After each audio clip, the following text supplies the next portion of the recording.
Je me suis réveillée ce matin avec un message sur mon téléphone. Un message d'un inconnu qui me remerciait d'avoir transféré l'appartement du centre-ville. J'ai relu 3 fois, le cœur battant.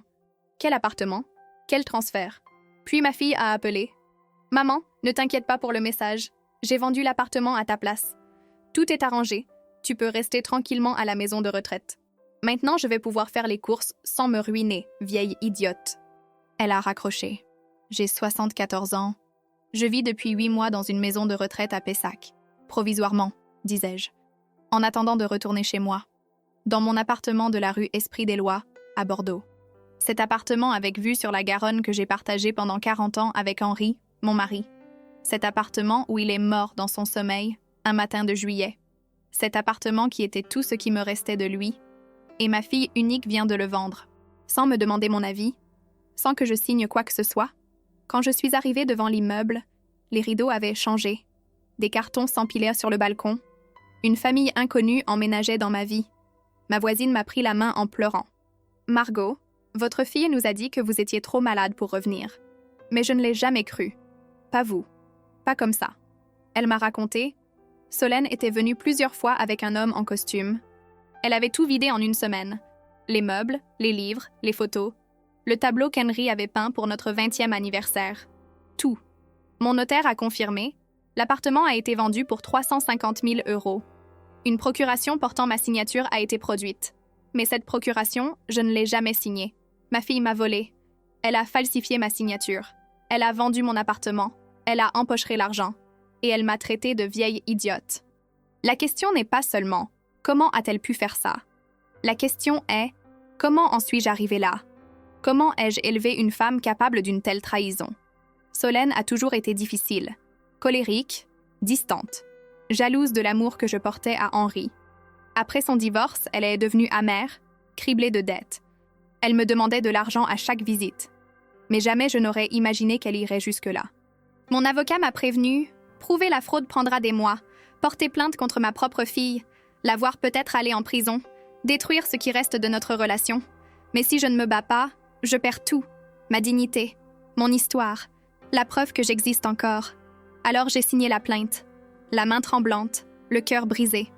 L'enquête a révélé la vérité. Signature falsifiée, procuration frauduleuse, abus de faiblesse. La famille qui avait acheté l'appartement, les Arnoux, 3 enfants, des gens honnêtes, a découvert qu'ils avaient été escroqués eux aussi. Ils ont dû quitter l'appartement. Ils ont poursuivi Solène pour récupérer leur argent. Mais Solène avait tout dépensé.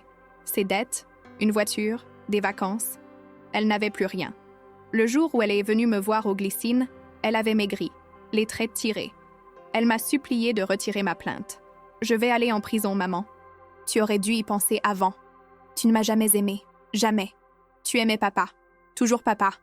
Moi, j'étais juste. Là. » Ces mots m'ont frappée comme une gifle. Était-ce vrai? Avais-je préféré Henri à ma propre fille? Avais-je été si aveugle? Je t'ai aimée, Solène, à ma façon. Peut-être pas comme tu l'aurais voulu. Mais je t'ai aimée. Pas assez. Elle est partie.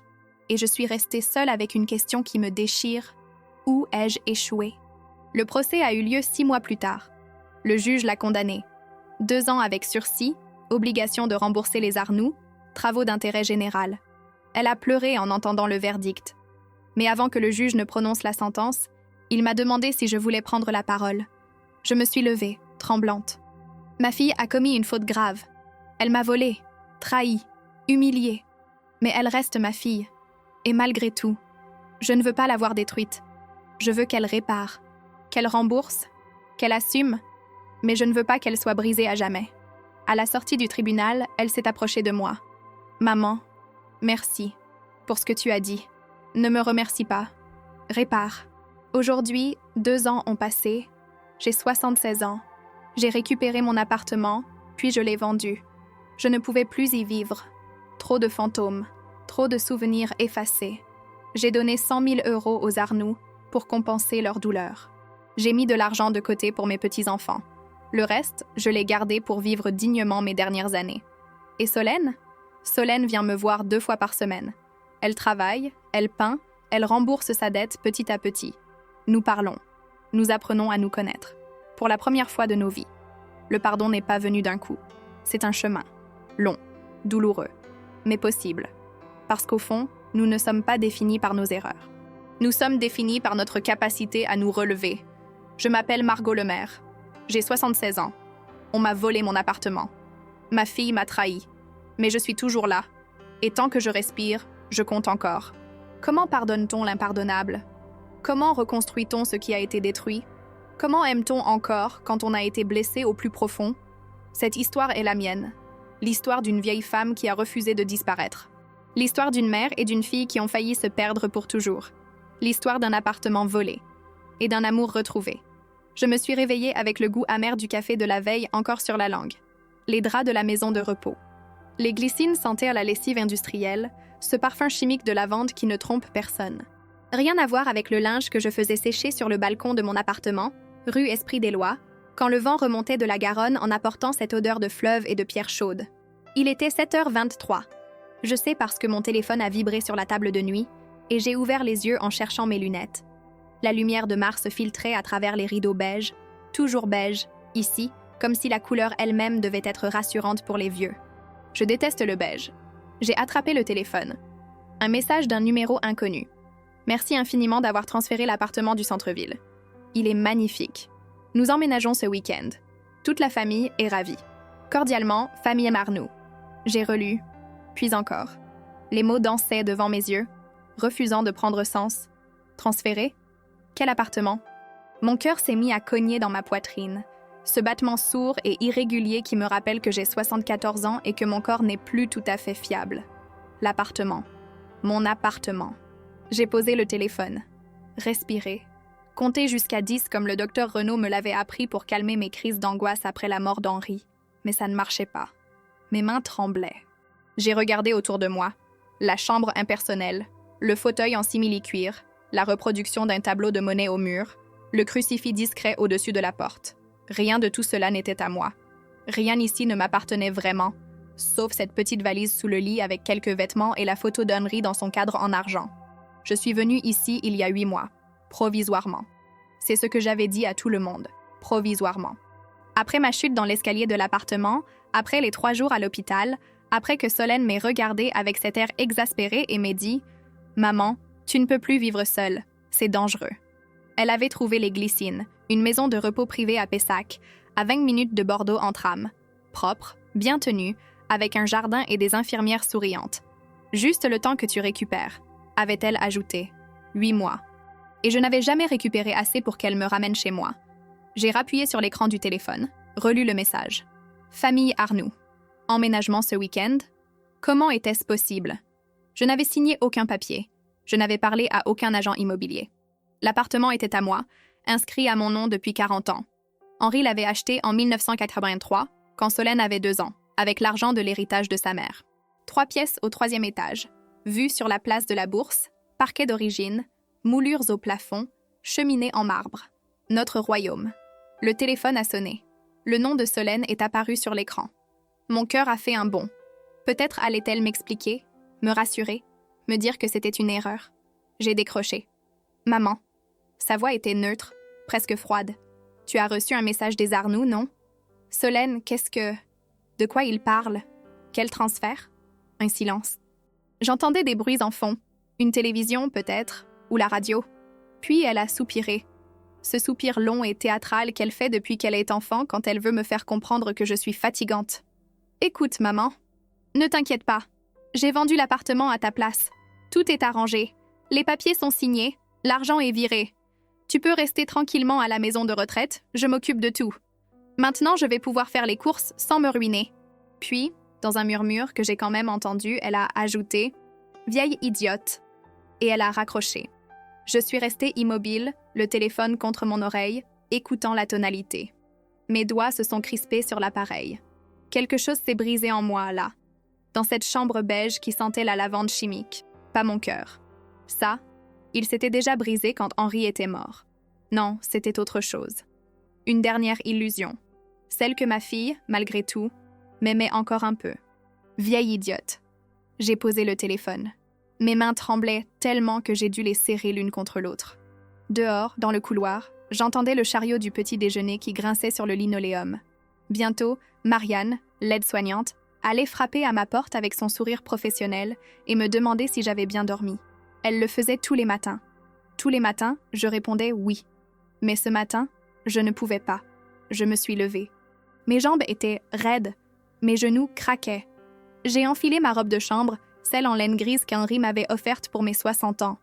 Elle commençait à être élimée au coude, mais je ne voulais pas m'en séparer. J'ai ouvert la porte avant que Marianne n'ait le temps de frapper. « Madame le maire, vous êtes déjà debout ?» Marianne avait 28 ans, des cheveux blonds attachés en queue de cheval, un accent du sud-ouest qui chantait un peu. Elle était gentille. Trop gentille, peut-être, comme si elle avait appris à l'école d'infirmière qu'il fallait traiter les vieux avec une douceur exagérée, comme des enfants fragiles. « Il faut que je parte », ai-je dit. Elle a cligné des yeux. « Partir ? Mais Madame le maire, c'est l'heure du petit déjeuner. Vous voulez aller au jardin après ? Il fait beau aujourd'hui. » « Non, partir, sortir d'ici. J'ai besoin d'aller en ville. »« En ville ?» Elle a posé le plateau sur mon lit, l'air inquiet. « Vous avez rendez-vous quelque part ? » « Oui. » Ce n'était pas vraiment un mensonge. J'avais rendez-vous avec la vérité. « Attendez, je vais prévenir Madame Duclos. » Madame Duclos, la directrice. Celle qui me parlait toujours comme si j'avais 5 ans. « Margot, ma chérie, vous avez mangé vos légumes ? » « Margot, ma belle, on ne sort pas sans prévenir, c'est pour votre sécurité. » Je n'avais aucune envie de lui parler. « Non, ne prévenez personne. Je suis libre de sortir, non ? » « Je ne suis pas en prison. » Marianne a hésité. « Bien sûr, Madame le maire. Mais vous avez besoin d'aide ? Vous voulez que j'appelle quelqu'un ? Votre fille, peut-être ? » « Ma fille. » Un rire amer m'a échappé. « Non, surtout pas ma fille. » J'ai refermé la porte et me suis habillée. Un pantalon en laine grise, un chemisier crème, mon cardigan bleu marine. J'ai pris ma canne, celle avec le pommeau en bois sculpté qu'Henri avait trouvé dans une brocante à Saint-Émilion. J'ai glissé le téléphone dans mon sac, avec mon portefeuille et mes papiers d'identité. Puis j'ai regardé la photo d'Henri. Il me souriait, ce sourire un peu de travers qu'il avait quand il était content. La photo avait été prise à Arcachon, un été, je ne sais plus lequel. Il portait sa chemise blanche, celle que je lui avais offerte pour ses 50 ans. Le vent ébouriffait ses cheveux gris. Il avait l'air heureux. « Henri », ai-je murmuré. « Qu'est-ce que j'ai fait de mal ?» Mais Henri ne répondait jamais. Henri était mort depuis 5 ans, 3 mois et 12 jours. Je suis sortie de la chambre. Le couloir était vide. Tout le monde était au réfectoire pour le petit déjeuner. J'ai marché lentement, appuyé sur ma canne, jusqu'à l'escalier. Pas question de prendre l'ascenseur, trop visible. Les marches grinçaient sous mes pas. En bas, dans le hall, Madame Duclos parlait avec une famille, probablement des gens qui venaient visiter un parent. Elle ne m'a pas vue. Dehors, le soleil de mars était doux. L'air sentait l'herbe coupée et les fleurs du jardin. Des jonquilles, je crois. Le portail était ouvert. Je suis passée sans que personne ne me remarque. La liberté avait un goût étrange, comme quelque chose qu'on avait oublié et qu'on retrouvait par hasard. L'arrêt de tram était à 5 minutes à pied. J'ai marché doucement, en m'arrêtant plusieurs fois pour reprendre mon souffle. Une jeune femme m'a dépassée en courant, un casque sur les oreilles. Un homme promenait son chien, un labrador noir qui m'a reniflé au passage. Tout semblait normal. Le monde continuait de tourner, indifférent à mon effondrement intérieur. Le tram est arrivé. Je suis montée, j'ai validé ma carte, je me suis assise près de la fenêtre. Le conducteur m'a jeté un coup d'œil dans le rétroviseur, mais n'a rien dit. À Bordeaux, les vieux dans les trams, c'était normal. Pendant le trajet, j'ai regardé défiler les rues. Pessac, Mérignac, les boulevards périphériques, puis les premières façades en pierre blonde de Bordeaux. Mon cœur s'est serré. Cette ville, je la connaissais par cœur. Chaque rue, chaque place, chaque café. J'y avais vécu toute ma vie, sauf les 5 premières années passées à Libourne, où j'étais née. Le tram s'est arrêté à la station Quinconce. Je suis descendue. La place était immense, vantée, bordée de platanes. Des touristes prenaient des photos devant les colonnes rostrales. Des enfants couraient autour de la fontaine. Tout était comme avant. Mais en même temps, tout avait changé. J'ai marché jusqu'à la rue Esprit-des-Lois. Mes jambes me faisaient mal, mais je continuais. C'était une question de volonté. Une question de dignité. L'immeuble était là, au numéro 17. Façade en pierre claire, balcon en fer forgé, porte cochère verte. Je l'avais repeinte moi-même il y a 3 ans, cette porte, avec l'aide de Monsieur Estève du rez-de-chaussée. Nous avions ri en nous tachant les mains. Henri aurait adoré cette couleur. Vert bouteille, comme les volets des maisons basques. Je me suis arrêtée devant l'immeuble. J'ai levé les yeux vers le 3e étage. Les fenêtres, mes fenêtres. celle qui donnait sur la place de la Bourse, sur la Garonne, sur les couchers de soleil doré que j'aimais tant regarder en buvant mon thé. Les rideaux avaient changé. Ce n'étaient plus les miens, ces vieux rideaux en lin beige que j'avais achetés aux puces de Saint-Michel. Non, c'étaient des rideaux modernes, blancs, avec des motifs géométriques. Et sur le balcon, je voyais des cartons empilés. Des cartons marrons avec des inscriptions au feutre noir. Quelqu'un emménageait. J'ai senti mes jambes fléchir. Je me suis appuyée contre le mur de l'immeuble, la respiration coupée. C'était vrai. Solène avait vraiment vendu l'appartement. Ce n'était pas un cauchemar. C'était réel. Margot? Je me suis retournée. Madame Corbin se tenait sur le seuil de l'immeuble, un cabas à la main, les yeux écarquillés. Madame Corbin, ma voisine de palier depuis 30 ans, cheveux blancs courts, lunettes rondes, toujours habillée de manière impeccable. Elle était professeure de lettres à la retraite, veuve comme moi. Nous avions pris l'habitude de boire le thé ensemble le jeudi après-midi, avant que je ne parte aux Glycines. Madame Corbin, elle a posé son cabas et s'est approchée. Mon Dieu, Margot, qu'est-ce que vous faites là? Votre fille nous a dit que vous étiez trop malade pour revenir, que vous aviez décidé de vendre. Décidé de vendre? Ma voix était cassée. Je n'ai rien décidé du tout. Madame Corbin a froncé les sourcils. Quoi? Mais alors, Solène a vendu, à ma place. Sans me demander, le visage de Madame Corbin s'est décomposé. Non, ce n'est pas possible. Comment? Je ne sais pas. Les larmes me montaient aux yeux. Je ne sais pas comment elle a fait. Mais elle l'a fait, et maintenant, des gens vont emménager. Madame Corbin m'a pris le bras. Entrez, venez chez moi, vous ne pouvez pas rester debout comme ça. Elle m'a guidée à l'intérieur de l'immeuble. Le hall sentait la cire et le bois ancien. Rien n'avait changé. Les boîtes aux lettres en cuivre, le carrelage en damier noir et blanc, la cage d'escalier avec sa rampe en fer forgé. Nous avons monté lentement jusqu'au 3e étage. À chaque marche, mon cœur se serrait un peu plus. Devant ma porte, non, ce n'était plus ma porte. Il y avait un paillasson neuf. Famille Arnoux. Était-il écrit en lettres arrondies? J'ai détourné les yeux. Chez Madame Corbin, tout était comme dans mon souvenir. Les livres partout, les meubles en bois sombre, l'odeur de thé Earl Grey et de vieux papier. Elle m'a fait asseoir dans le fauteuil près de la fenêtre et m'a apporté un verre d'eau. « Racontez-moi tout », a-t-elle dit doucement. Alors j'ai raconté. Le message. L'appel de Solène. Les mots qu'elle avait prononcés. Vieille idiote. Madame Corbin m'écoutait en silence, les lèvres serrées. Quand j'ai eu fini, elle s'est levée et a fait les 100 pas dans le salon. « C'est une honte », a-t-elle murmuré. Une honte absolue. Comment peut-on faire ça à sa propre mère? Je ne sais pas. Ma voix était à peine audible. Je ne sais plus qui elle est.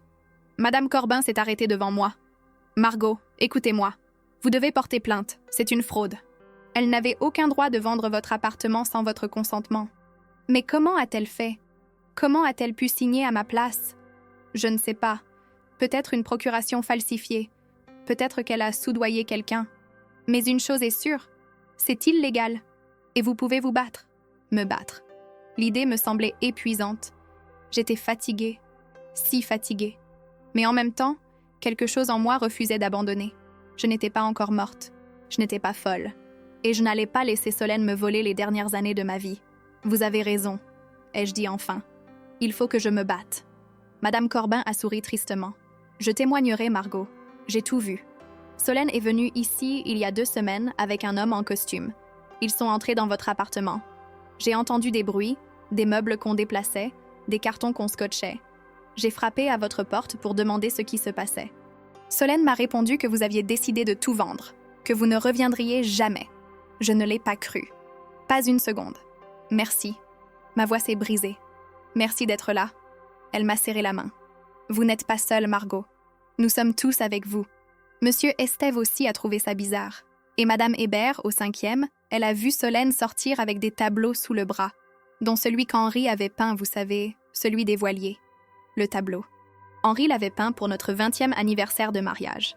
Des voiliers sur le bassin d'Arcachon au coucher du soleil. Il n'était pas un grand peintre, mais ce tableau était précieux pour moi. Et Solène l'avait volé. J'ai fermé les yeux, respiré, compté jusqu'à 10. Mais cette fois, la colère ne s'est pas calmée. Elle a continué de brûler, sourde et tenace, au fond de ma poitrine. « Je vais appeler mon notaire », ai-je dit. « Maître Blanchard. » Il connaissait Henri. Il saura quoi faire. Madame Corbin a hoché la tête. « Bonne idée. En attendant, restez ici.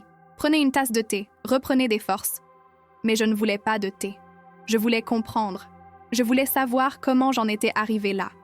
Comment la petite fille que j'avais portée, nourrie, élevée, était devenue capable d'une telle cruauté. Solène n'avait jamais été une enfant facile.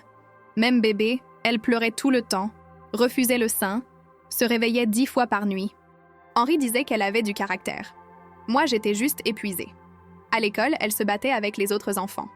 À l'adolescence, elle nous mentait, séchait les cours, rentrait tard. Henri essayait d'être ferme, mais elle le manipulait. Elle savait exactement comment lui faire céder. Après le bac, elle était partie à Paris.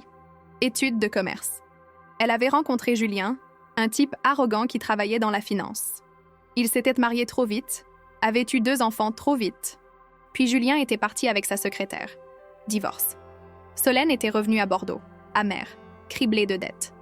Henri et moi l'avions aidée comme nous pouvions. Mais ce n'était jamais assez. Elle voulait toujours plus. Quand Henri est mort, elle n'a pas pleuré.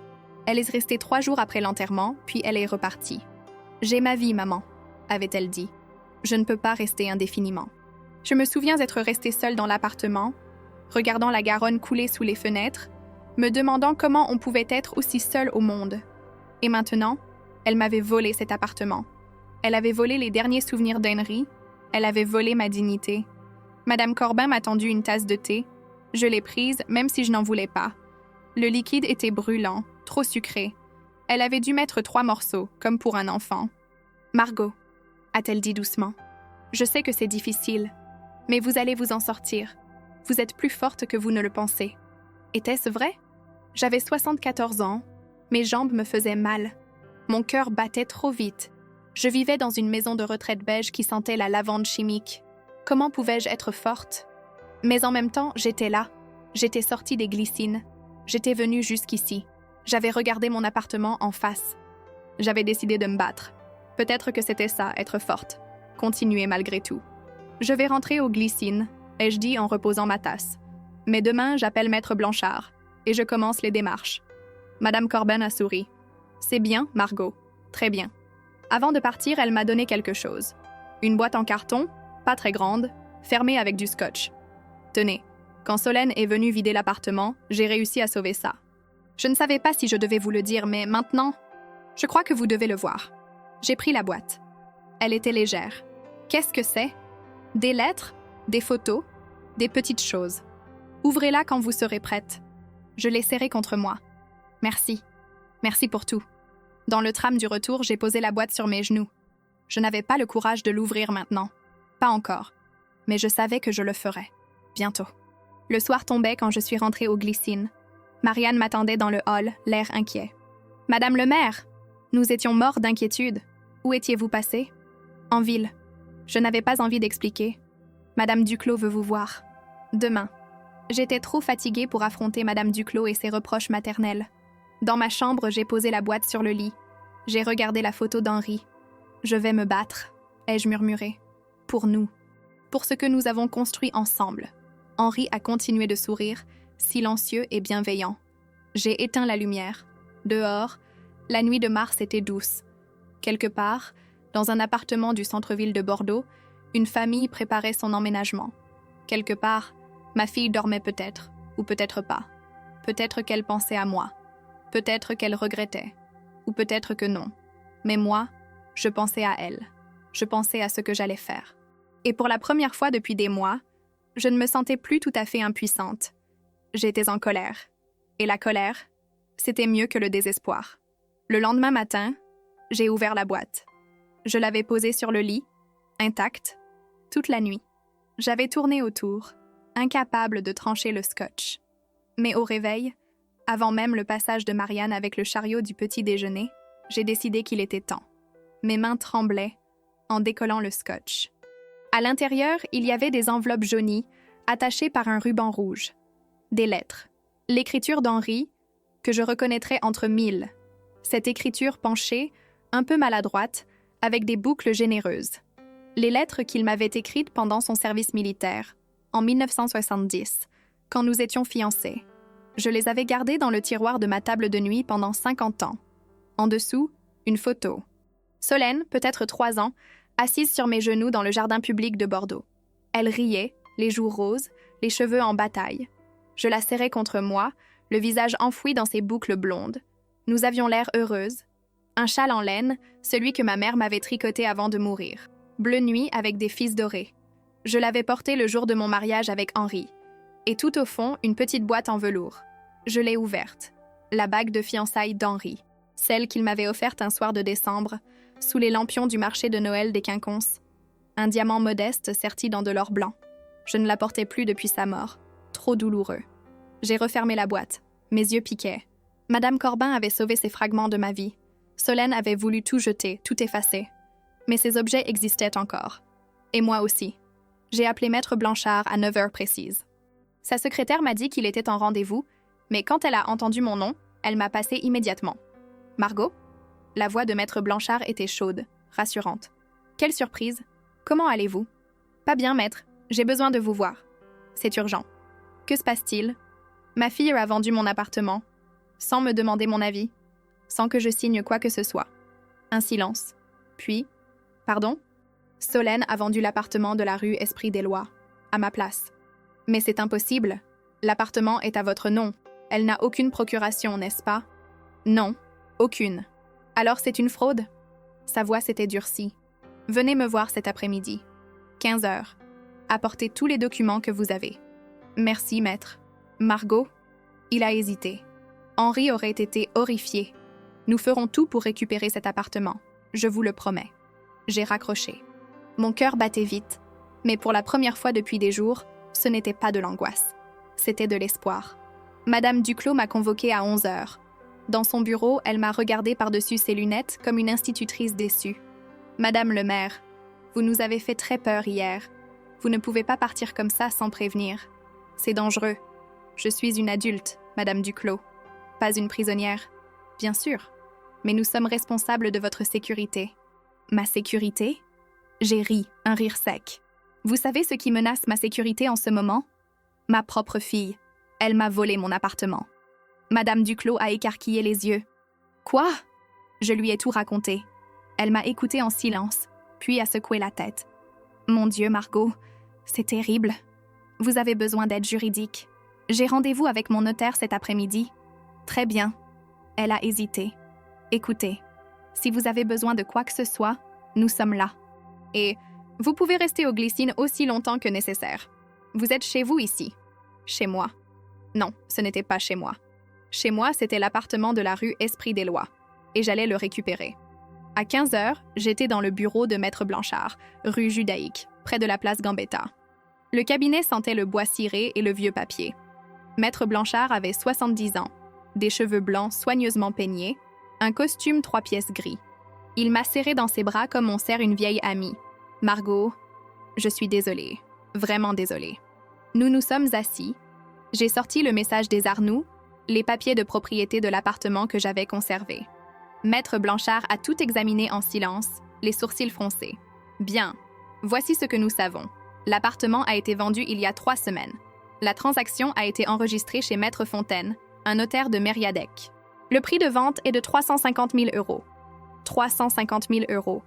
Mon cœur s'est serré. C'était l'argent d'Henri, l'héritage qu'il voulait me laisser pour que je vive confortablement. Comment a-t-elle fait? Ai-je demandé. D'après ce que j'ai pu obtenir, elle a produit une procuration. Une procuration qui vous donne mandat de vendre l'appartement en votre nom. Mais je n'ai jamais signé de procuration. Je sais. C'est pour ça que c'est une fraude. Il a posé ses mains sur le bureau. Margot, voici ce que nous allons faire. Nous allons porter plainte pour faux et usage de faux et pour abus de faiblesse. Nous allons demander l'annulation de la vente.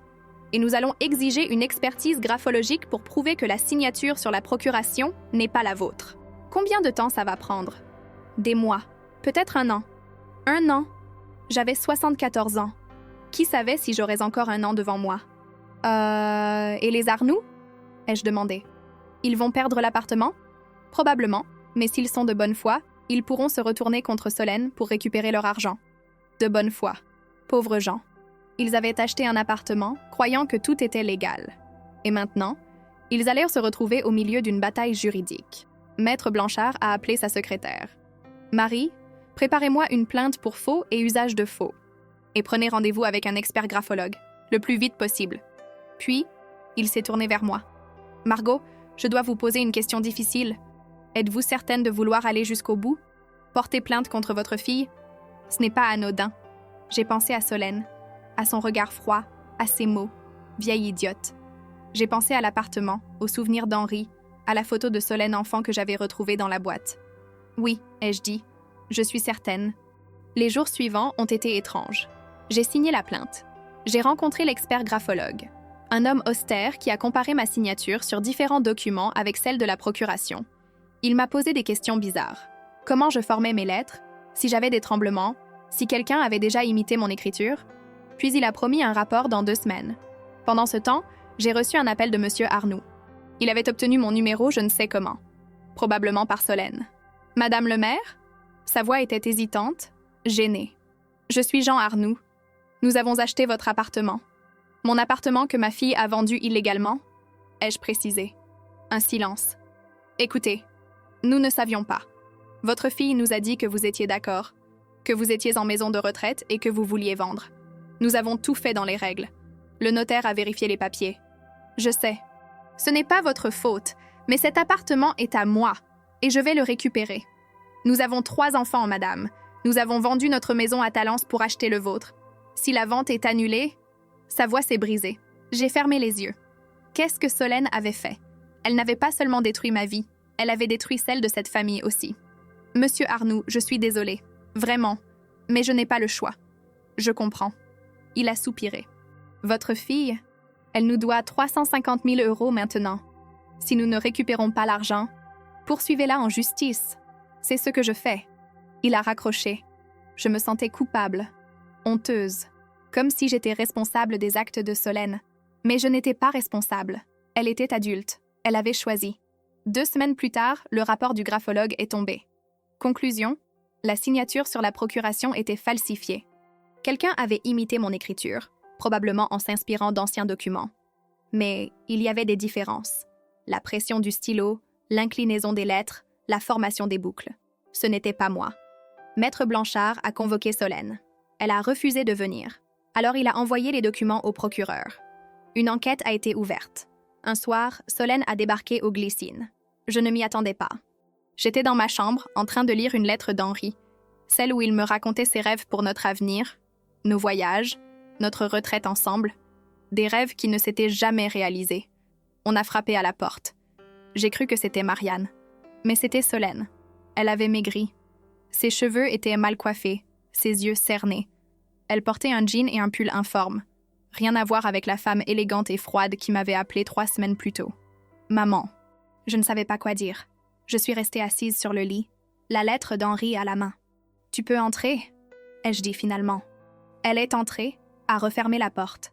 Elle s'est adossée au mur, les bras croisés. « Tu as porté plainte. Contre moi. »« Oui. »« Tu te rends compte de ce que ça veut dire? Je vais avoir un casier judiciaire. Je vais peut-être aller en prison. Tu aurais dû y penser avant de voler mon appartement. » « Je ne l'ai pas volé. » Sa voix montait. « Je l'ai vendu parce que j'en avais besoin. Tu ne comprends pas? Je suis dans la merde, maman. J'ai des dettes partout. L'école des enfants, le loyer, les factures. Julien ne paie plus la pension alimentaire. J'étais désespérée. Et ça te donne le droit de me voler? Tu n'en avais plus besoin. Tu es en maison de retraite. Tu ne retourneras jamais dans cet appartement. C'est toi qui décides ça? » Je me suis levée, tremblante de colère. C'est toi qui décides que je suis trop vieille, trop inutile pour vivre chez moi. Tu es malade, maman. Tu as fait une chute. Tu ne peux plus vivre seule. Je ne suis pas malade. Je suis vieille. Ce n'est pas la même chose. Et cet appartement, c'était tout ce qui me restait d'Henri. Tu comprends ça? Tout. Elle a détourné les yeux. Papa est mort. Ça fait 5 ans. Et alors? Je n'ai pas le droit de le pleurer. Je n'ai pas le droit de vouloir garder un morceau de lui. Tu vis dans le passé. Et toi, tu vis dans le mépris. Ma voix tremblait. Tu m'as traitée de vieille idiote. Ta propre mère. Elle a pâli. Je n'aurais pas dû dire ça. Pourquoi tu l'as dit, alors? Parce que j'étais énervée. Parce que tu me fais culpabiliser tout le temps. Je ne t'ai rien demandé, Solène. Rien. Tu aurais pu venir me parler. Me dire que tu avais besoin d'argent. J'aurais trouvé une solution. Mais tu as préféré me voler. Me trahir. Elle a secoué la tête. Des larmes coulaient sur ses joues. « Tu ne comprends pas. Tu ne comprends rien. Explique-moi alors. Explique-moi comment tu en es arrivée là. » Elle s'est effondrée sur la chaise. J'étais à bout, complètement à bout. Les dettes s'accumulaient. Les huissiers menaçaient de saisir mes meubles. Les enfants me demandaient pourquoi on ne pouvait plus partir en vacances. J'ai pensé à l'appartement, cet appartement vide, que tu n'utilisais plus. Et je me suis dit, pourquoi pas? Pourquoi attendre que tu meures pour en hériter? Parce que c'est à moi? J'avais du mal à respirer. Parce que c'est ma vie, pas la tienne. Tu ne m'as jamais aimée. Elle sanglotait maintenant. Jamais. Tu aimais papa, toujours papa. Moi, j'étais juste là. Comment peux-tu dire ça? Parce que c'est vrai. Tu passais ton temps avec lui. Vous aviez vos conversations, vos secrets, vos rires. Et moi, j'étais exclue. Quand il est mort, tu as pleuré pendant des mois. Mais quand Julien m'a quittée, tu m'as juste dit que ça arrivait, que je devais être forte. J'ai ouvert la bouche, puis l'ai refermée. Était-ce vrai? Avais-je été une mauvaise mère? Avais-je préféré Henri à ma propre fille? Peut-être, je ne sais pas. Henri était mon âme sœur, mon complice. Nous nous comprenions sans parler. Avec Solène, c'était toujours compliqué, toujours tendu. Même petite, elle était distante, colérique. Je ne savais jamais comment l'atteindre. Je t'ai aimée, Solène, ai-je dit doucement. À ma façon. Peut-être pas comme tu l'aurais voulu, mais je t'ai aimée. Pas assez. Elle s'est levée. Retire ta plainte, maman, s'il te plaît. Non. Je vais aller en prison. Tu aurais dû y penser. Elle m'a regardée longuement. Puis elle a dit, d'une voix froide, « Tu me le paieras. » Et elle est partie. Je me suis assise sur le lit, tremblante. La lettre d'Henri était froissée dans ma main. Je l'ai lissée doucement. « Mon amour, » écrivait-il, « tu es la meilleure chose qui me soit arrivée. Avec toi, je n'ai peur de rien. Mais moi, j'avais peur. Peur de perdre ma fille pour toujours. Peur de mourir seule. Peur que tout ça n'en vaille pas la peine. » Les semaines ont passé. L'enquête avançait. Les Arnoux ont porté plainte contre Solène pour escroquerie. Ils réclamaient le remboursement intégral des 350 000 €. Solène n'avait plus cet argent. Elle l'avait dépensé. Ses dettes, une voiture neuve, un voyage aux Maldives avec les enfants. Maître Blanchard a obtenu l'annulation de la vente. L'appartement m'appartenait de nouveau, légalement. Mais les Arnoux vivaient toujours dedans. Ils avaient 3 mois pour partir. Je suis retournée rue Esprit-des-Lois. Madame Corbin m'a ouvert. « Margot, j'ai appris la nouvelle. C'est merveilleux. » Oui, mais je ne me sentais pas merveilleuse. Je me sentais vide. Nous sommes montés au 3e. J'ai frappé à la porte de l'appartement. Madame Arnoux a ouvert. Elle était jeune, peut-être 35 ans, les yeux rouges. « Madame le maire. Bonjour, Madame Arnoux. Je voulais m'excuser. » « Vous excuser? » Elle a ri amèrement. « C'est votre fille qui devrait s'excuser. » « Je sais. Je ne savais pas quoi dire d'autre. Est-ce que je peux voir l'appartement? » Elle a hésité, puis s'est écartée. « Entrez. » J'ai traversé le seuil. L'appartement était méconnaissable. Ils avaient repeint. Les murs étaient en blanc, alors qu'Henri et moi les avions laissés en crème. Le parquet avait été poncé, vitrifié. Les meubles étaient en moderne, minimaliste. Rien de ce que j'avais connu. Dans le salon, il y avait des jouets d'enfants éparpillés. Un vélo rouge contre le mur, des dessins punaisés sur un tableau en liège. Une vie, une famille. J'ai regardé par la fenêtre. La Garonne coulait, dorée sous le soleil de mai.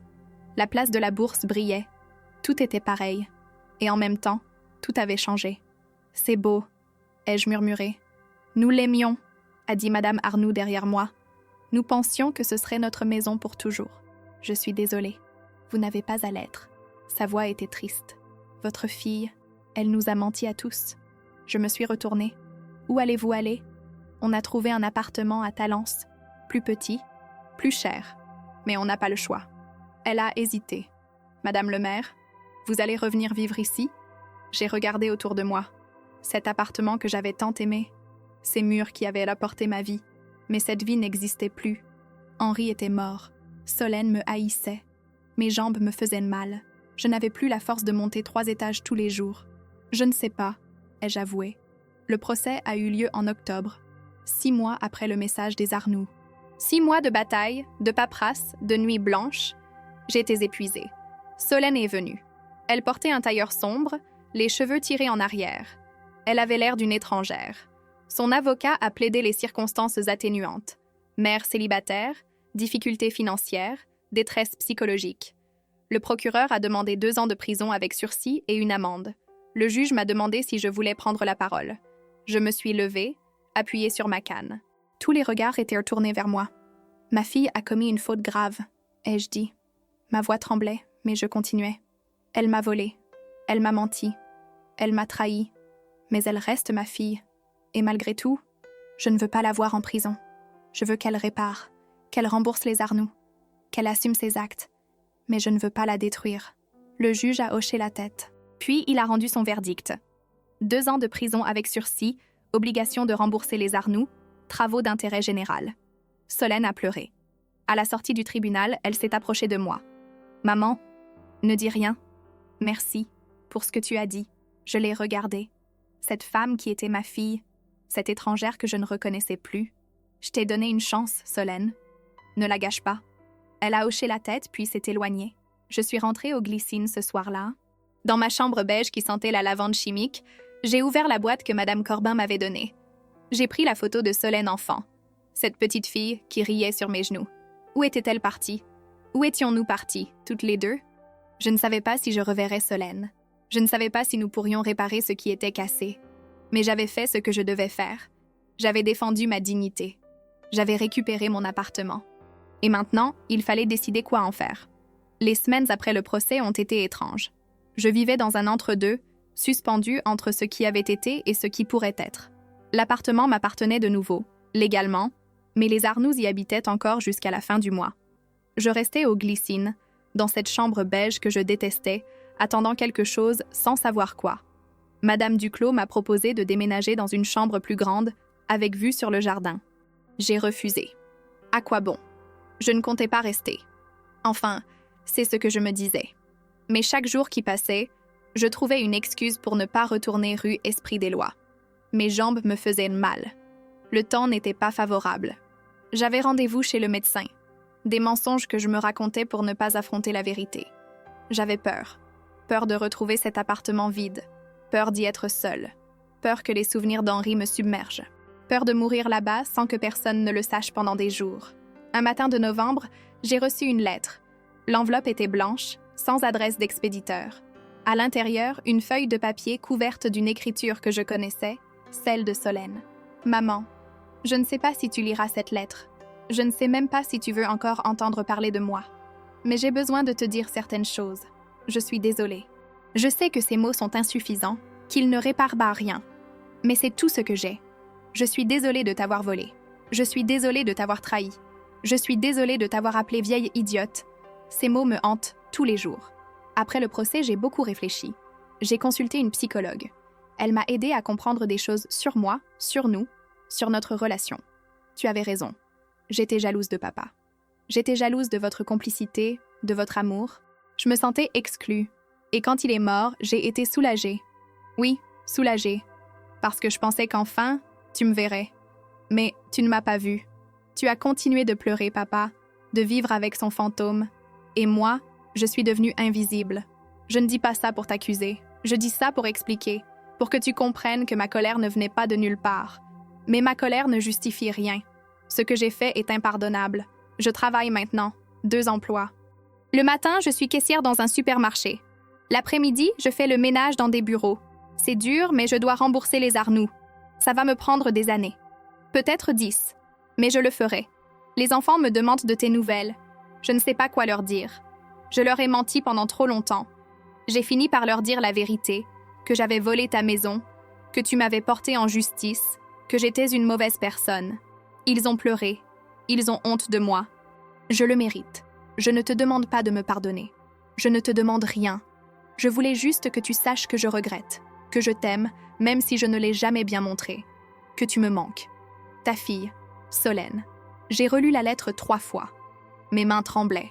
Les larmes coulèrent sur mes joues sans que je puisse les retenir. Cette lettre, c'était ce que j'attendais depuis des mois. Des excuses. Une explication. Une reconnaissance de la douleur qu'elle m'avait infligée. Mais était-ce suffisant?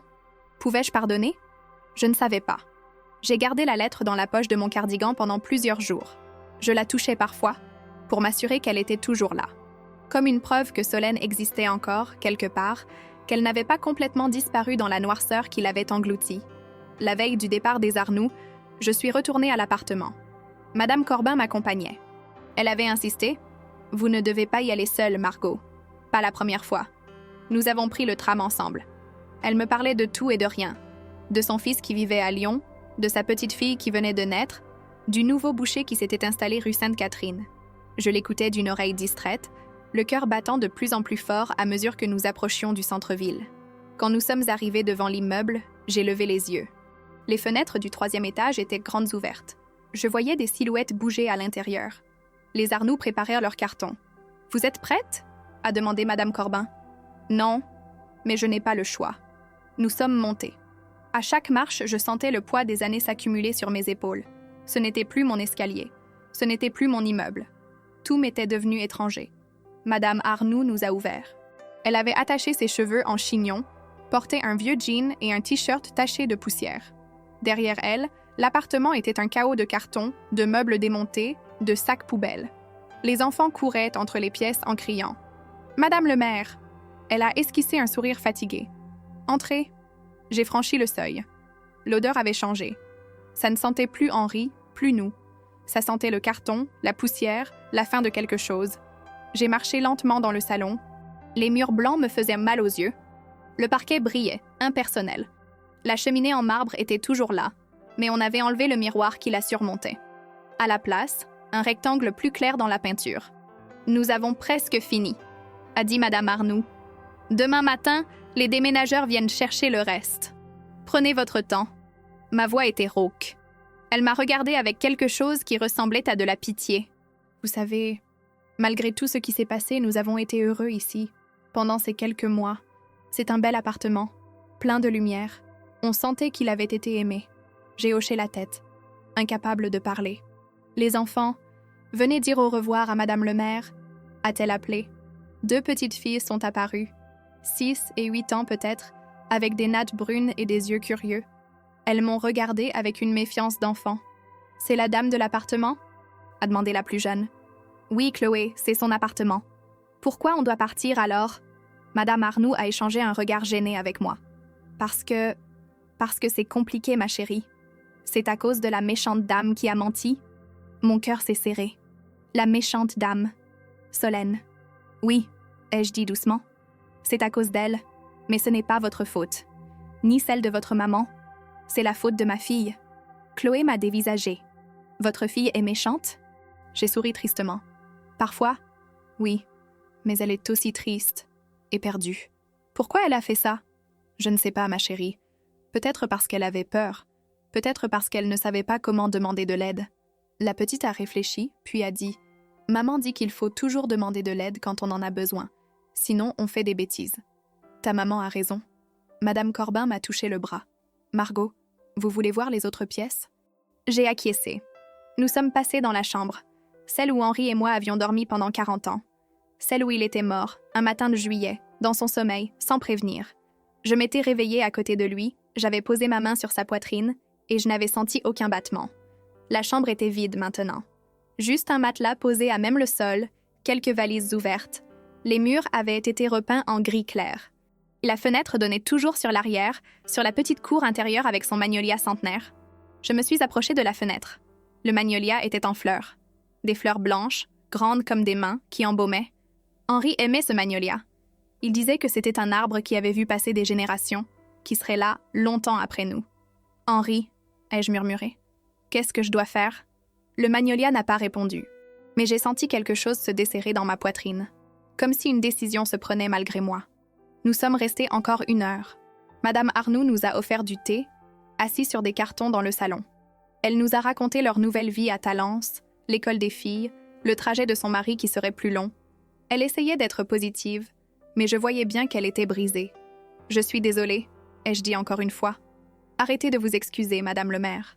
Ce n'est pas vous qui nous avez fait ça, c'est votre fille. » « Oui, mais je me sens responsable quand même. Vous n'y êtes pour rien. » Elle a posé sa tasse. « Vous savez, mon mari voulait porter plainte contre vous aussi. Il disait que vous auriez pu nous prévenir plus tôt, que vous aviez attendu trop longtemps. Mais je lui ai dit non. Vous êtes une victime, comme nous. peut-être même plus que nous, parce que vous avez perdu votre fille en plus de votre appartement. » Ces mots m'ont frappé en plein cœur. J'avais perdu ma fille, peut-être pour toujours. Ce soir-là, de retour aux Glycines, j'ai sorti la lettre de Solène. Je l'ai relue. Puis j'ai pris un stylo et une feuille de papier. Ma main tremblait, mais j'ai écrit. « Solène, j'ai reçu ta lettre. Merci de l'avoir écrite. Merci d'avoir dit la vérité. Tu as raison sur beaucoup de choses. J'ai peut-être aimé Henri plus que je ne t'ai aimé. Ou différemment. Lui, je l'avais choisi. Toi, tu m'étais arrivé. C'est injuste, je sais. Mais c'est comme ça. L'amour maternel n'est pas toujours naturel. Parfois, il faut l'apprendre. Et moi, je n'ai pas su. Après sa mort, j'ai continué de vivre avec son fantôme parce que c'était plus facile que d'affronter ma solitude. Plus facile que de te regarder en face et d'admettre que nous ne nous comprenions pas. Que nous ne nous étions peut-être jamais comprises. Ce que tu as fait est impardonnable. Tu as raison. Tu m'as volé, trahi, humilié. Tu m'as fait douter de moi, de ma lucidité, de ma place dans le monde. Tu m'as fait sentir invisible. Mais tu es ma fille. Et malgré tout, je t'aime. Peut-être pas comme tu l'aurais voulu. Mais je t'aime. Je ne sais pas si je peux te pardonner. Pas encore. Peut-être jamais. Mais je peux essayer de comprendre. Je peux essayer de reconstruire quelque chose. Si tu le veux aussi. Les enfants me manquent. Dis-leur que leur grand-mère pense à eux. Dis-leur que je ne leur en veux pas. Qu'ils n'ont pas à avoir honte. Prends soin de toi. Maman. J'ai mis la lettre dans une enveloppe. J'ai écrit l'adresse de Solène. Puis je l'ai posée sur ma table de nuit. Demain, je l'enverrai. Ou peut-être après-demain. Ou peut-être jamais. En décembre, j'ai pris une décision. Je ne retournerai pas vivre dans l'appartement. Pas maintenant. Peut-être jamais. Mes jambes étaient trop faibles. Mon cœur était trop lourd. Et surtout, l'appartement n'était plus le même. Henri n'y était plus. Nos souvenirs avaient été repeints, effacés, remplacés. J'ai appelé Maître Blanchard. Je veux vendre. Il y a eu un silence. Vendre? Vous êtes sûre, Margot? Après tout ce que vous avez fait pour le récupérer? Oui, je suis sûre. Vous allez faire quoi de l'argent? Le donner. Une partie aux Arnoux pour les dédommager. Une partie à mes petits-enfants pour leurs études. Et le reste, je ne sais pas. On verra. Et Solène? Rien pour Solène. Pas maintenant. Peut-être un jour. Si elle le mérite. Il a soupiré. Très bien, je m'en occupe. La vente a été rapide. Maître Blanchard a trouvé un acheteur en 3 semaines. Un jeune couple qui rêvait d'un appartement avec vue sur la Garonne.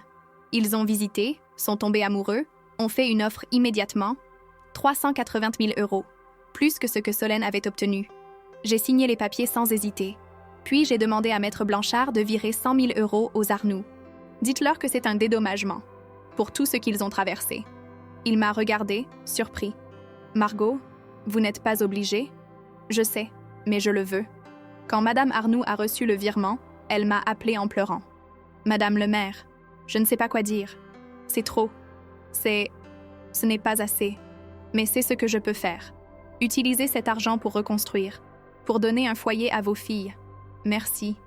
Merci infiniment. » Nous avons pleuré ensemble au téléphone, 2 étrangères liées par la trahison d'une femme que nous connaissions toutes les deux. J'ai mis 50 000 € de côté pour mes petits-enfants. Un compte bloqué jusqu'à leurs 18 ans. Quand ils seraient adultes, ils auraient de quoi commencer leur vie. De quoi rêver. Le reste, je l'ai gardé. Pour mes vieux jours. Pour les Glycines, dont les frais n'étaient pas donnés. Pour vivre dignement jusqu'à la fin. Un soir de janvier, alors que la neige tombait doucement sur Pessac, j'ai envoyé la lettre à Solène. Je l'avais gardée pendant 2 mois, incapable de me résoudre à la poster. Mais ce soir-là, j'ai décidé que c'était le moment. J'ai marché jusqu'à la boîte aux lettres au coin de la rue, appuyé sur ma canne, emmitouflée dans mon manteau. La neige craquait sous mes pas. L'air était glacé, pur. Je me sentais vivante. J'ai glissé la lettre dans la fente. Elle a disparu dans l'obscurité de la boîte. Il n'y avait plus de retour en arrière possible. En rentrant aux Glycines, je me suis arrêtée dans le jardin. Les arbres étaient nus, saupoudrés de neige. Le banc où j'aimais m'asseoir en été était blanc, immaculé. Je me suis assise quand même, malgré le froid. J'ai pensé à Henri, à Solène, à l'appartement, à tout ce que j'avais perdu, mais aussi à tout ce que j'avais gagné, ma dignité, ma force, la certitude que je comptais encore. Henri, ai-je murmuré dans le silence de la nuit. J'ai fait ce que je pouvais. J'espère que tu comprends. Le vent a soufflé doucement, faisant tourbillonner la neige autour de moi. Peut-être était-ce une réponse. Peut-être pas. 3 semaines plus tard, j'ai reçu une visite inattendue. C'était un dimanche après-midi. Je lisais dans ma chambre quand Marianne a frappé à la porte. « Madame le maire, vous avez de la visite ?»« De la visite ? Qui ? » ?»« Votre fille. Et ses enfants. » Mon cœur s'est arrêté. Solène. Elle était venue. « Faites-les entrer. » Marianne a ouvert la porte en grand. Solène est entrée la première, hésitante. Elle avait encore maigri. Ses cheveux étaient mal coupés, ses vêtements usés. Mais ses yeux étaient différents, moins durs, plus tristes, plus humains. Derrière elle, mes petits-enfants. Lucas, 15 ans, grand et dégingandé, qui me regardait avec méfiance. Et Emma, 12 ans, les cheveux en tresse, qui se cachait derrière son frère. « Maman, » a dit Solène. Sa voix tremblait. « J'ai reçu ta lettre. Je sais. Elle a dégluti. Je ne sais pas si tu veux nous voir, mais les enfants voulaient te dire bonjour. Ça fait longtemps. » J'ai regardé Lucas et Emma, ces enfants que je connaissais à peine, que je n'avais pas vus depuis 1 an. « Venez, » ai-je dit en leur tendant les mains. « Venez vous asseoir. » Lucas a hésité, puis s'est avancé. Emma l'a suivi. Ils se sont assis sur le lit, raides, mal à l'aise. Solène est restée debout près de la porte, comme si elle ne savait pas si elle avait le droit d'entrer. « Grand-mère, » a dit Lucas. « Maman nous a dit ce qu'elle avait fait. Que tu l'avais portée en justice. C'est vrai. Elle dit qu'elle le méritait. C'est vrai aussi. » Emma a levé les yeux vers moi. « Tu es en colère contre maman ? » Oui, je n'allais pas mentir. Je suis en colère et blessée. Mais je suis aussi triste. Triste pour elle.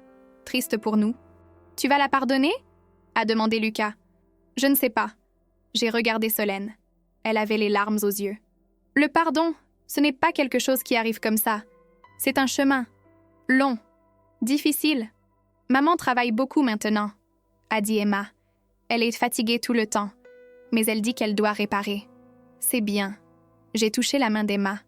Votre maman a fait des erreurs, mais elle essaie de les corriger. C'est important. Lucas a baissé les yeux. On avait honte. À l'école, tout le monde savait. Ils disaient que notre mère était une voleuse. Je suis désolée. Ma voix s'est brisée. Vous ne devriez pas avoir apporté ça. C'est pas ta faute, a dit Lucas. C'est la sienne. Solène a laissé échapper un sanglot. Lucas, quoi? C'est vrai.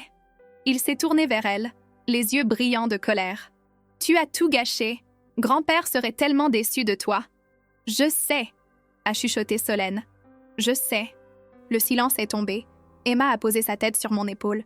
Je l'ai serrée contre moi, sentant ses petits os fragiles. Elle sentait le shampoing aux fruits et l'enfance. « Grand-mère, » a-t-elle murmuré, « tu nous aimes encore ? » « Bien sûr que je vous aime. Toujours. Même si maman a fait des bêtises ? Même si. Vous n'êtes pas responsable de ce qu'elle a fait. » Lucas m'a regardé. « Et maman, tu l'aimes encore ?» J'ai regardé Solène. Elle attendait ma réponse, le visage défait. « Oui, » ai-je dit enfin. « Je l'aime encore, même si je suis en colère, même si je suis blessée. L'amour ne disparaît pas comme ça. Il se transforme. Il devient compliqué. Mais il reste. » Solène s'est effondrée. Elle est tombée à genoux, le visage dans ses mains, secoué de sanglots. Lucas et Emma se sont regardés, perdus. Puis Lucas s'est levé et a posé une main sur l'épaule de sa mère. « Maman, je suis désolée. » hoquetait Solène. « Je suis tellement désolée. » Je me suis levée lentement, appuyée sur ma canne. Je me suis approchée d'elle.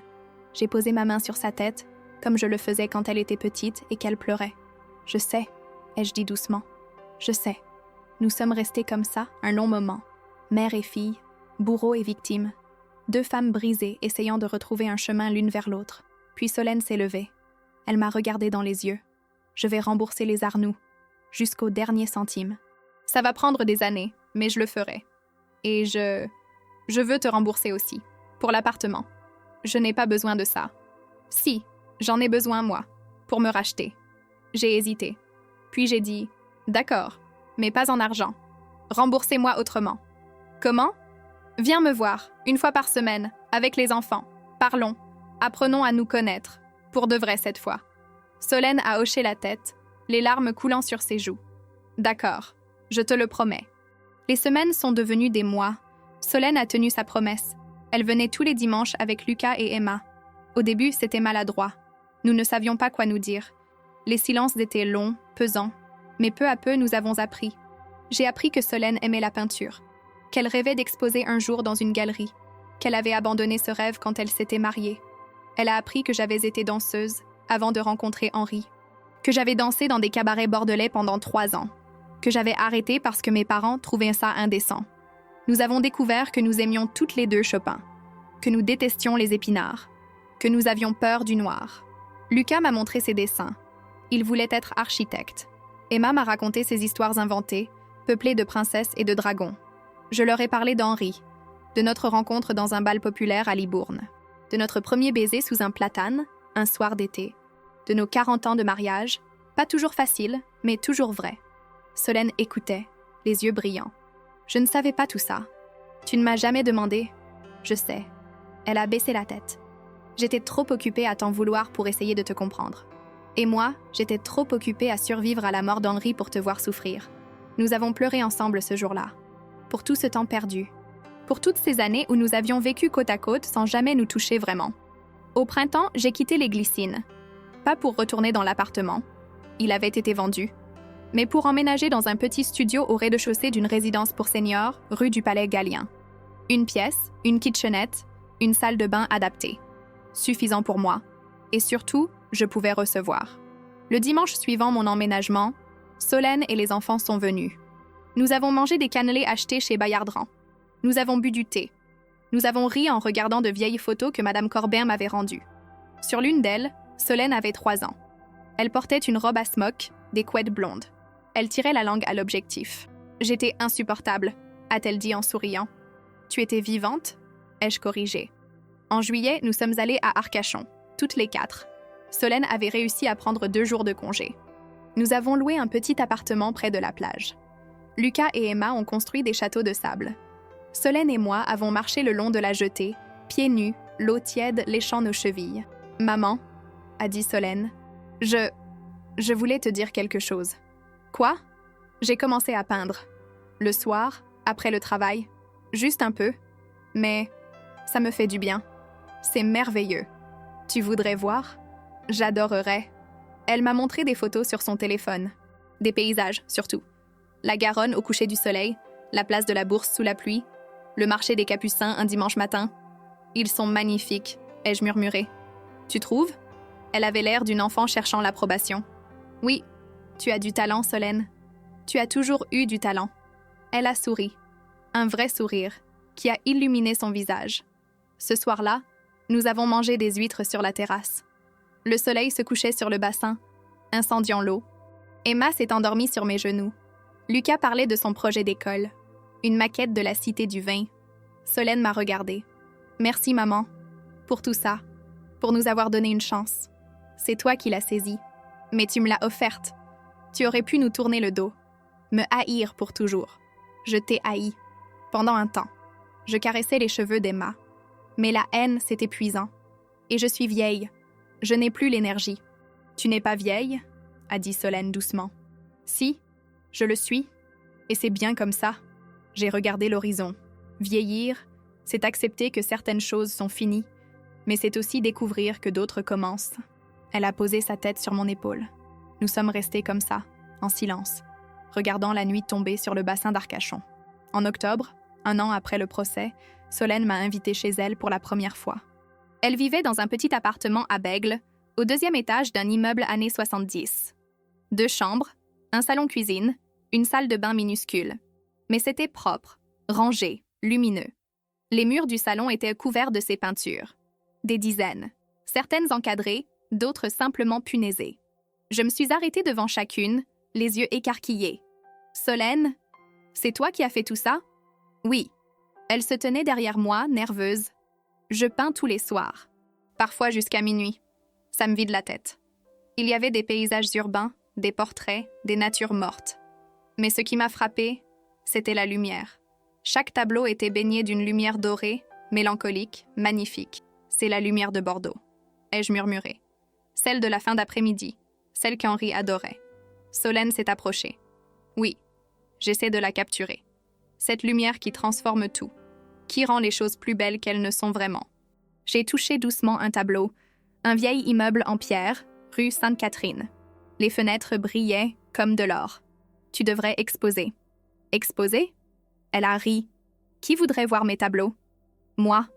Beaucoup de gens, je pense. Elle a secoué la tête. Je ne suis pas assez bonne.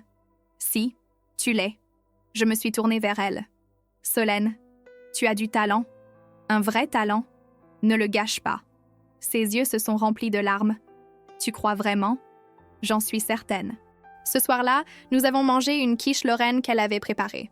Lucas et Emma ont mis la table, allumé des bougies. C'était simple, modeste, mais c'était un foyer, une famille. Après le dîner, Emma m'a montré sa chambre. Les murs étaient couverts de dessins d'enfants, des maisons, des fleurs, des animaux. Sur son bureau, un cahier ouvert, des poèmes, écrits de sa main d'enfant, avec des fautes d'orthographe touchantes. « Tu écris » ai-je demandé. « Oui. » Elle a rougi. Maman dit que c'est bien, que grand-père écrivait aussi. Grand-père? J'ai froncé les sourcils. Henri n'écrivait pas vraiment. Non, pas grand-père Henri. Mon autre grand-père, le papa de maman. J'ai compris, le père de Solène. Mon premier mari, Pierre, mort dans un accident de voiture quand Solène avait 6 mois. J'avais rencontré Henri 3 ans plus tard. Lui avait adopté Solène, l'avait élevée comme sa fille. Mais Pierre existait, quelque part dans notre histoire. Un fantôme que je n'évoquais jamais. C'est vrai, ai-je dit doucement. Pierre écrivait, de la poésie surtout. Il en publiait dans de petits journaux. Emma me regardait avec des yeux ronds.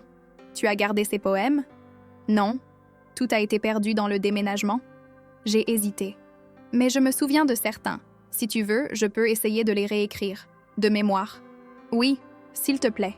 Plus tard, dans le tram qui me ramenait chez moi, j'ai pensé à Pierre. À ce jeune homme que j'avais aimé avec la passion des 20 ans. À sa mort brutale qui avait tout arraché.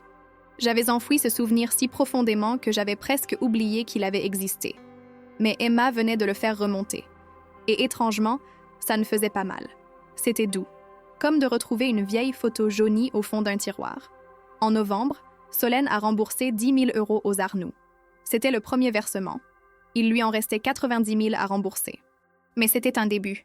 Elle m'a appelée pour me le dire, la voix tremblante d'émotion. Je l'ai fait, maman. J'ai versé le premier remboursement. C'est bien, Solène. Je suis fière de toi. Un silence. Puis, tu es fière de moi? Oui, très fière. Elle a pleuré au téléphone. Des sanglots de soulagement, de libération. Personne ne m'avait jamais dit ça. Eh bien, je te le dis maintenant. En décembre, Madame Corbin m'a invitée à dîner. Elle avait préparé un magret de canard et un gâteau aux noix. Nous avons parlé de tout et de rien. De son fils à Lyon qui venait pour Noël, de sa petite fille qui marchait maintenant, du nouvel an qui approchait. Puis elle m'a regardée avec tendresse. « Margot, je dois vous dire quelque chose. Vous avez changé. » « Changé? Comment ça? Vous êtes plus lumineuse, moins triste, comme si un poids s'était enlevé de vos épaules. J'ai réfléchi. Peut-être? J'ai pardonné, je crois. Pas complètement, mais assez pour respirer. Et Solène? Elle essaie. Vraiment. Nous essayons. Toutes les deux. Madame Corbin a souri. Henri serait content. Vous croyez? J'en suis certaine. Il vous aimait plus que tout. Mais il aimait Solène aussi, à sa façon. Il m'en parlait parfois, vous savez. Il me disait qu'elle était compliquée, qu'elle avait du mal à montrer ses émotions, mais qu'au fond, elle était bonne. Il disait ça? Oui, il avait foi en elle, malgré tout. J'ai senti les larmes monter. J'aurais dû avoir foi en elle aussi, plus tôt. Vous l'avez maintenant, c'est ce qui compte. Pour Noël, j'ai acheté des cadeaux pour Lucas et Emma. Un carnet de croquis et des crayons de couleur pour Lucas. Un beau cahier relié en cuir et un stylo plume pour Emma. Et pour Solène, j'ai acheté une boîte de peinture professionnelle. Des tubes de couleurs rares, chers, magnifiques. Quand elle a ouvert le paquet, ses mains tremblaient. « Maman, c'est trop. »« Non, c'est ce que tu mérites. » Elle m'a serrée dans ses bras, fort, longtemps. « Merci pour tout. » Nous avons passé le réveillon ensemble dans mon studio. J'avais préparé un chapon, une bûche achetée chez le pâtissier. Nous avons écouté des chants de Noël à la radio. Lucas nous a lu un poème qu'il avait écrit pour l'école. Emma nous a fait un spectacle de danse improvisé. Solène a ri comme je ne l'avais pas vu rire depuis des années. À minuit, nous avons trinqué avec du champagne bon marché. « À l'année prochaine » a dit Solène en levant son verre. « À nous » ai-je ajouté. « À la famille » À grand-père Henri et à grand-père Pierre, a murmuré Emma. Et à grand-mère qui est la meilleure du monde, a dit Lucas en me faisant un clin d'œil. Nous avons tous ri puis pleuré un peu, parce que c'était vrai. Nous étions une famille, cassée, recollée, imparfaite, mais une famille quand même. Le printemps suivant, Solène a eu sa première exposition. Une petite galerie rue Notre-Dame, près de la place du Parlement. Elle avait sélectionné 15 tableaux. Tous représentaient Bordeaux, ses rues, ses façades, sa lumière. Le vernissage a eu lieu un vendredi soir. J'y suis allée avec Madame Corbin, Lucas et Emma. La galerie était pleine de monde. Des amis de Solène, des collègues, des curieux. Solène portait une robe noire simple, les cheveux lâchés. Elle avait l'air terrifiée et radieuse à la fois. Quand elle m'a vue, elle s'est précipitée vers moi. « Tu es venue. » Évidemment, je ne manquerai ça pour rien au monde. Nous avons fait le tour de l'exposition ensemble. Chaque tableau racontait une histoire. La Garonne sous l'orage, le marché des Capucins au petit matin, les toits de Bordeaux vus depuis la flèche Saint-Michel, la place de la Bourse au coucher du soleil. Devant ce dernier tableau, je me suis arrêtée. C'était l'appartement. Mon appartement. Les fenêtres du 3e étage brillaient, dorées, comme si quelqu'un était à l'intérieur. Comme si Henri était encore là. C'est de mémoire, a dit Solène doucement. Je ne suis jamais retournée à l'intérieur depuis la vente, mais je me souvenais. De la lumière, de la vue, de tout. J'ai touché doucement la toile. C'est magnifique. Je l'ai peint pour toi, pour nous, pour tout ce qu'on a perdu et tout ce qu'on a retrouvé. Des larmes coulèrent sur mes joues. Il n'est pas à vendre, j'espère. Non, il est pour toi. Si tu le veux. Je le veux. Plus que tout. Ce soir-là, Solène a vendu 3 tableaux. Pas à des prix extraordinaires, mais c'était un début. Les acheteurs lui ont laissé leurs cartes, ont parlé de commandes futures. Elle rayonnait. À la fin de la soirée, nous sommes sortis toutes les deux. Il faisait doux, l'air sentait les fleurs et le fleuve. Nous avons marché le long des quais, en silence. « Maman, » a dit Solène finalement, « je voulais te dire, je sais que je ne pourrai jamais réparer complètement ce que j'ai fait. Jamais. Mais je veux que tu saches que je vais passer le reste de ma vie à essayer. Je sais. J'ai pris sa main. Et je serai là, pour te regarder essayer. Même quand je me tromperai, parce que je vais me tromper. Encore. Même quand tu te tromperas. J'ai serré sa main. C'est ça, être une famille. Se tromper. Se pardonner. Recommencer. Elle a posé sa tête sur mon épaule. Nous avons continué de marcher, mère et fille, dans la nuit douce de Bordeaux. Aujourd'hui, je vais avoir 76 ans. 2 ans ont passé depuis le message des Arnoux. 2 ans depuis que ma vie a basculé. Je vis toujours dans mon studio, rue du Palais Gallien. Mes jambes me font toujours mal. Mon cœur bat toujours irrégulièrement. Mais je suis vivante. Et surtout, je ne suis plus seule.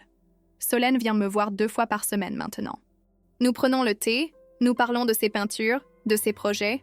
Elle a remboursé la moitié de sa dette aux Arnoux. Elle travaille moins maintenant. Elle a trouvé un emploi à mi-temps dans une librairie. Le reste du temps, elle peint. Lucas est entré à l'école d'architecture de Bordeaux. Il vient me montrer ses projets, me demander mon avis. Il veut construire des bâtiments qui respectent l'âme des villes. Emma écrit toujours. Elle a gagné un concours de poésie au collège. Son poème parlait d'une grand-mère qui se bat pour garder sa maison. Je l'ai lu en pleurant. Le tableau de Solène, celui de l'appartement, est accroché dans mon salon. Je le regarde tous les jours. Il me rappelle ce que j'ai perdu, mais aussi ce que j'ai gagné. Madame Corbin vient déjeuner chez moi tous les jeudis. Nous parlons des vieux jours, des souvenirs, de Henri, de nos vies si longues et si pleines. Maître Blanchard est décédé en juillet. Crise cardiaque, brutale, sans prévenir. J'ai pleuré à son enterrement. C'était un bonhomme, un ami fidèle.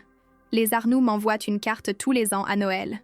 Ils vivent maintenant à Talence, dans leur nouvel appartement. Les filles vont bien. Ils m'ont pardonné, je crois. Ou du moins, ils ont compris. Et Henri? Henri est toujours là. Pas comme un fantôme, pas comme un poids, mais comme une présence douce, bienveillante. Parfois, je lui parle encore. Je lui raconte Solène, les enfants, ma nouvelle vie. Je pense qu'il sourit, qu'il approuve. Ce matin, jour de mon anniversaire, je me suis réveillée avec le soleil qui entrait par la fenêtre. J'ai ouvert les yeux lentement. Plus de chambres beige, plus de lavande chimique. Juste mon petit studio, avec mes affaires, mes livres, mon tableau. On a frappé à la porte. J'ai ouvert. Solène, Lucas et Emma. Ils tenaient un gâteau aux fraises, mes préférés. « Joyeux anniversaire, maman !» Joyeux anniversaire, grand-mère. Nous avons mangé le gâteau au petit déjeuner assis autour de ma petite table. Nous avons ri. Nous avons parlé. Nous avons été une famille. Et j'ai pensé, c'est ça le bonheur.